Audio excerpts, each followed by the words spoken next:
بسم اللہ الرحمن الرحیم۔ السلام علیکم۔ میری نئی شادی ہوئی تو میری جیٹھانی کا بڑا بیٹا میرے ساتھ بہت باتیں کرتا تھا اور میں بھی اس کو پیار سے گلے میں ہاتھ ڈال دیتی۔ ایک دن میری جیٹھانی کی طبیعت اچانک بہت خراب ہو گئی۔ سب ہسپتال چلے گئے، میں اکیلی تھی۔ اتنے میں جیٹھانی کا بیٹا آیا اور کہتا، آنٹی بہت ڈر لگ رہا ہے۔ میں نے اس کو اپنے ساتھ بیڈ پر سلا دیا، لیکن میرے رونگٹے کھڑے ہو گئے۔ جس کو میں بچہ سمجھ کر گلے لگاتی تھی وہ تو میرا نام سمینہ ہے۔ میری شادی کو ابھی کچھ ہی عرصہ ہوا تھا۔ میرے شوہر کا کام ایسا تھا کہ وہ صبح جاتا تو رات کو ہی واپس آتا تھا۔ دراصل وہ کسی کے ساتھ اسٹور میں کام کرتا تھا جو کہ صبح سے لے کر شام تک کھلا رہتا تھا۔ گھر میں میری ساس بھی تھی، میری ایک جیٹھانی بھی۔ اس کے 2 بچے تھے اور سب سے بڑا ایک بیٹا تھا جس کی عمر شاید 14 سال ہو گئی۔ جب شادی ہوئی تو وہ بہت زیادہ خوش تھا کہ ہمارے گھر بھی دلہن آ رہی ہے، بہت ہی زیادہ خوش۔ اس نے میرا استقبال کیا اور میرے لیے ایک تحفہ بھی بنا کر رکھا تھا۔ یہ لوگ زیادہ امیر نہیں تھے اور یہاں پر آتے ہی مجھے کسی نے بھی اتنا اچھا تحفہ نہیں دیا، لیکن اس بچے نے دیا جس کا نام عمر تھا۔ شروع کے دن تھے تو میں روز ہی تیار ہوتی تھی۔ میری ساس نے کہا کہ ابھی کچھ وقت ہے تیار ہونے کا، اس کے بعد انسان ذمہ داریوں میں پڑ جاتا ہے اور پھر تیار ہونا بھی بھول جاتا ہے۔ اس لیے روز تیار ہونا، روز نیا جوڑا پہن کر، ویسے بھی گھر میں مہمان ہو رہے ہیں، ویسے بھی گھر میں مہمان آ رہے ہیں جو مجھے دیکھنا چاہتے ہیں۔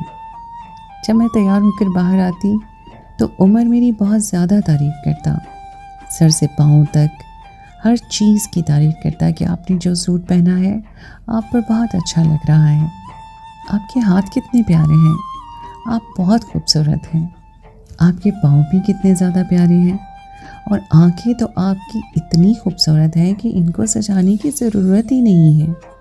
چاچو تو بہت قسمت والے ہیں، لیکن دوسری طرف میرے شوہر کا یہ عالم تھا کہ اس کو میری ذات سے کوئی خاص دلچسپی نہیں تھی، کیونکہ وہ اتنا چپ رہتا تھا کہ اسے اور کوئی بات ہی نہیں آتی تھی۔ نہ وہ کبھی میری تعریف کرتا تھا اور نہ ہی میرے کسی معاملے میں بولتا تھا۔ میں جتنا بھی تیار ہو جاؤں مجھے نوٹ ہی نہیں کرتا تھا۔ اگر خود سے پوچھ لیتی کہ کیسی لگ رہی ہوں تو کہتا تھا کہ ہاں ٹھیک لگ رہی ہو۔ میری تعریف تک نہیں کی جاتی تھی۔ اس سے منہ دکھائی میں بھی مجھے کچھ نہیں ملا۔ اس نے کہا کہ ابھی جیب اجازت نہیں دیتی ہے، بعد میں تمہیں کوئی سونے کی چیز بنوا دوں گا۔ مجھے چیزوں کا کوئی لالچ نہیں تھا، لیکن میرے شوہر کے اندر تو جذبات کی بھی کمی تھی۔ جو باتیں میں اپنے شوہر سے سننا چاہتی تھی، جس رویے کی مجھے اپنے شوہر سے امید تھی، وہ رویہ عمر دیتا تھا۔ وہ ہر چھوٹی بات کو نوٹ کرتا تھا کہ آج آپ نے اس کلر کا سوٹ پہنا، آج آپ کل سے زیادہ اچھی لگ رہی ہیں، یعنی کل آپ زیادہ اچھی لگ رہی تھیں، یہ رنگ آپ پر زیادہ اچھا لگتا ہے۔ میں تو یہ سوچ کر مسکرا دیتی تھی کہ چلو بچہ ہے اور مجھ سے بہت زیادہ پیار کرتا ہے، لیکن جس شخص کو میری تعریف کرنی چاہیے تھی اس کو تو احساس ہی نہیں تھا۔ میری جیٹھانی نے کہا کہ یہ سارا خاندان ہی ایسا ہے، یوں سمجھ لو کہ یہ ان کا خاندانی مسئلہ ہے۔ میں تو کہتی ہوں کہ مردہ دل لوگ ہیں، جیسے زندہ لوگ ہوتے ہیں ویسے ہی لوگ مردہ دل ہیں۔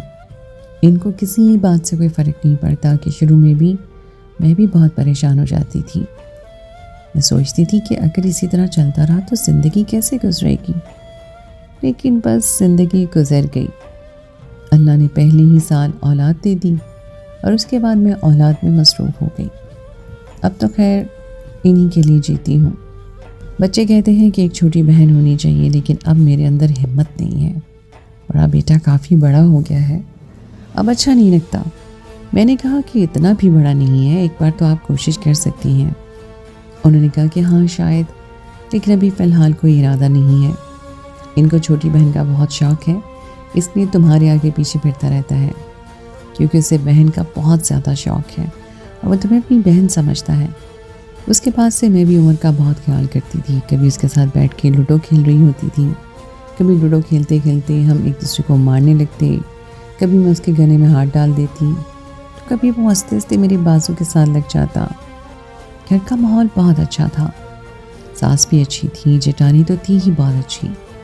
گھر میں زیادہ کام بھی نہیں تھا، گھر میں تو ٹائم اچھا گزر جاتا تھا، لیکن جب شوہر گھر آتا تھا تو جیسے وہ مجھے مسکرانے بھی نہیں دیتا تھا۔ کہتا تھا بہت تھک گیا ہوں، سر میں درد ہے، جلدی جلدی کھانا کھلا دو، اور تھوڑی دیر بات چیت کرنے کے بعد سو جاتا تھا۔ مجھے اپنے میکے جانا ہوتا تو میں عمر کے ساتھ جاتی تھی۔ ویسے تو اتنا دور نہیں تھا، 5 منٹ کا راستہ تھا، وہی بیچارہ مجھے ساتھ لے جاتا۔ کبھی بھی جانا ہوتا تو بھی میں اس کے ساتھ ہی جاتی تھی۔ جب آنا جانا ساتھ ہوتا تھا تو ظاہر ہے انسان چپ کر کے بیٹھ نہیں سکتا، راستے میں ادھر ادھر کی باتیں کرتے رہتے تھے۔ کبھی کبھی بہت گرمی ہوتی تو کہیں بیٹھ کر جوس پی لیتے یا کوئی آئس کریم وغیرہ بھی کھا لیتے تھے۔ اس طرح ہم میں دوستی بھی ہو گئی۔ مجھے بھی خوشی ہوئی کہ چلو مجھے ایک چھوٹا بھائی مل گیا ہے، کیونکہ میرا اپنا کوئی بھائی نہیں تھا۔ 2 بڑے بھائی تھے جن کی خیر سے شادی ہو چکی تھی۔ اب تو میرے گھر والے بھی عمر کے آنے سے بہت خوش ہو جاتے تھے۔ بھائی کے بچے تھے تو ان کے ساتھ وہ بھی کھیل لیتا تھا۔ میری امی نے یہ بات نوٹ کر لی اور کہا کہ تمہارا شوہر نہیں تمہارے ساتھ آتا؟ میں نے کہا کہ اس کا کام ایسا ہے۔ تو امی نے کہا کہ ساری دنیا کام کرتی ہے، کوئی افسری تو نہیں کر رہا نا، اسٹور میں تو کام کرتا ہے۔ میں نے امی سے کہا کہ کم سے کم مجھے تانے تو نہ دیں، آپ لوگوں نے خود ہی میرا رشتہ کروایا ہے۔ امی نے کہا کہ تانے کی بات نہیں ہے، لیکن یہ اس کی ذمہ داری ہے، اس بچے کی ذمہ داری نہیں ہے۔ تمہیں یہاں پر لانا لے جانا یا تمہیں بازار لے جانا، کل کو خیر سے اولاد ہو جائے گی تو پھر تمہیں ڈاکٹر کے پاس بھی نہیں لے کے جائے گا کیا؟ میں نے امی کو کہا کہ امی اولاد پھر نہیں ہوگی، کیونکہ میرے شوہر کے پاس میرے لیے وقت نہیں ہے۔ امی نے تو اپنے کانوں کو ہاتھ لگا لیا، یہ کس قسم کے انسان سے اپنی بیٹی کی شادی کروا دی میں نے، جسے اپنی اولاد یا اپنی بیوی کی ذات میں ہی کوئی دلچسپی نہیں، جبکہ میں اتنی خوبصورت بھی تھی اور جوان بھی۔ میرا جیٹھانی کا شوہر تو باہر کے ملک ہوتا تھا، وہ تو ویسے ہی بس پورا دن اپنے کاموں میں مصروف رہتی تھی، لیکن آج کل اس کی طبیعت بہت خراب تھی۔ تھوڑی بہت طبیعت خراب ہوتی تھی تو جا کر گلی کے ڈاکٹر سے دوائی لے آتی تھی۔ میں نے کہا کسی اچھے ڈاکٹر کے پاس جاؤ اور اپنا علاج کرواؤ، پتہ کرو کہ بار بار اتنا زیادہ درد کیوں ہو رہا ہے، کیا ہو گیا ہے تمہاری طبیعت کو؟ لیکن اس نے کہا کہ جب تک گزارا چل رہا ہے تب تک چلتا رہے گا، ڈاکٹر کے پاس گئی تو کوئی بڑی بیماری بتا دیں گے تو پھر کیا ہوگا؟ میں اس کی سوچ پر حیران تھی کہ وہ تو کبوتر کی طرح آنکھیں بند کیے بیٹھی تھی۔ اگر کوئی بڑی بیماری تھی تو اس کے بارے میں پتہ چل جانا ہی بہتر تھا۔ بیماری کا پتہ چلتا تو پھر انسان علاج بھی کر لیتا ہے، لیکن شاید وہ اس گھر میں رہ کر ایسی ہی ہو گئی تھی۔ کنجوسی بھی بہت زیادہ کرتی تھی، کیونکہ اس نے مہینے بھر کا راشن پورا کرنا ہوتا تھا۔ خود کہتی تھی کہ میں پہلے ایسی نہیں تھی، لیکن اب ایسی ہو گئی ہوں کیونکہ خرچہ بہت بڑھ گیا ہے۔ دن اسی طرح گزرنے لگے۔ ایک دن میرے شوہر کے ساتھ میری لڑائی ہوگی۔ میں نے کہا کہ شادی ہوئی ہے، آپ مجھے کہیں لے کے بھی نہیں گئے ہیں، آپ نے مجھے کوئی تحفہ بھی نہیں دیا، اور یہ دونوں باتیں تو اپنی جگہ، کم سے کم مجھے وقت تو دیں۔ وہ کہنے لگے کہ ہمارے ہاں منہ دکھائی میں صرف 500 روپیہ دیا جاتا ہے، میں نے پھر بھی تمہیں 1000 روپیہ دیا، اور ہمارے ہاں کوئی بھی اپنی بیوی کو ہنی مون پر نہیں لے کر گیا، بھائی بھابھی کو نہیں لے کر گئے، اس لیے میں بھی تمہیں نہیں لے کر جاؤں گا۔ اور رہی بات وقت کی، تو میں کہیں جا کر آرام نہیں کرتا، اس گھر کے لوگوں کے لیے ہی کما رہا ہوتا ہوں۔ مجھے اپنے شوہر سے یہ بات کرنی تو نہیں چاہیے تھی، کیونکہ ہماری پسند کی شادی بھی نہیں تھی اور ابھی شادی کو اتنا وقت بھی نہیں ہوا تھا، لیکن یہ سوچ کر ہی بات کی کہ میرا اپنا شوہر ہے، کسی اور کا تو نہیں۔ میں نے کہہ دیا کہ مجھے بچے کی آرزو ہے، اگر بچہ آ جائے گا تو میں آپ کو تنگ نہیں کروں گی۔ میرے شوہر کا کہنا تھا کہ بچے کے لیے بھی ابھی میرے پاس وقت نہیں ہے اور نہ ہی پیسے ہیں، اس لیے جو جیسا گزر رہا ہے ویسا اسے گزرنے دو، آرام سے ایک جگہ پر ٹک کر بیٹھو۔ عمر بھی بھائی کی شادی کے 2 سال بعد ہی پیدا ہوا تھا۔ تمہیں زیادہ بچے پیدا کرنے کا شوق چڑھا ہوا؟ بچوں کے ساتھ خرچے بھی ہوتے ہیں، اور آج کل تو اتنی مہنگائی ہے۔ میں نے کہا کہ جو آپ کے بھائی نے کیا ہے آپ نے بھی وہی کرنا ہے، وہ تو خود باہر کے ملک گیا ہوا ہے، آپ بھی چلے جائیں، کیونکہ آپ کا یہاں ہونا نہ ہونا ایک برابر ہے۔